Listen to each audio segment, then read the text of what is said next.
We now return to Baron von Nerdmeister's Storytime Minute. I had never been as nervous, not one single time in my entire life, than I was at this very moment. And no, it wasn't some beguiling scenario from this year's Oscar bait indie film. This isn't some emotional metaphor on the subject of manhood or anything, where I speak to my father's spirit on the eve of some big event. No, this was something far more ridiculous. Today was my wedding day, and my stomach was tied in knots. I wondered if I'd find you here.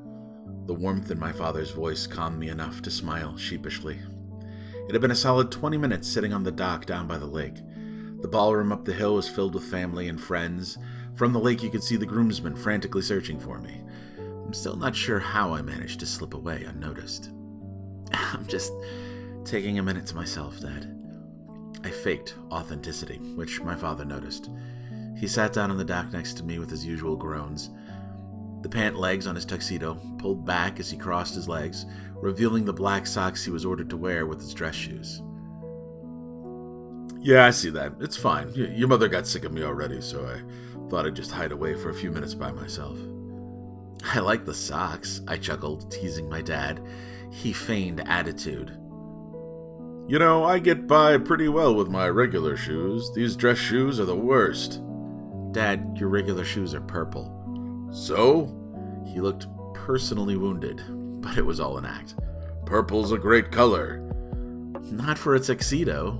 They don't even have laces.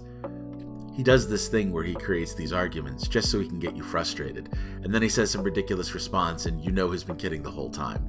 It's how he plays with people. My father is a legend. Well, at least I won't have to worry about tying them over and over again. Think you'd be thankful for that. Nobody wants to see me bend over. We both laugh, a good, hearty laugh. I needed that. We settle into staring across the lake together, both of us smiling, and moments seem to pass without comment. Pretty soon I realize that I'm stalling. The silent pause stretches from the sparse few seconds it was into an eternity of anxiety in our mind's eye. Hey, Dad, I started. It means a lot to me that you're here. I don't know, I'm a little worried. Maybe I'm rushing into things. With a knowing smirk, my father looked into my eyes.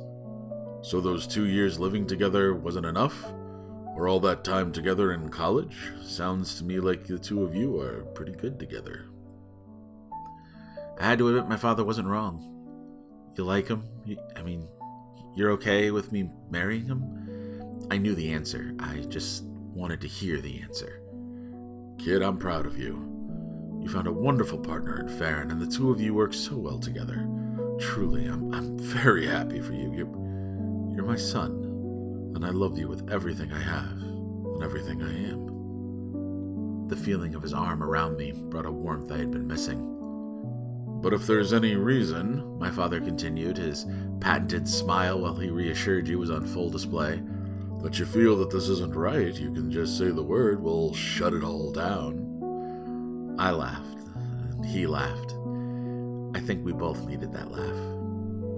And I gave him one last smile and said, Thanks, Dad. You're the best.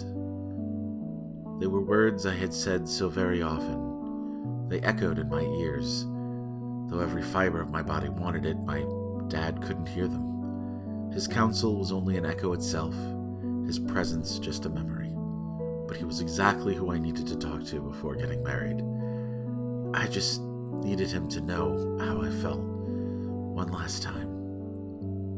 As I strolled back towards the ballroom, and the groomsmen were all very happy to have found me, I looked back to imagine the image of my father, smiling back at me from the dock.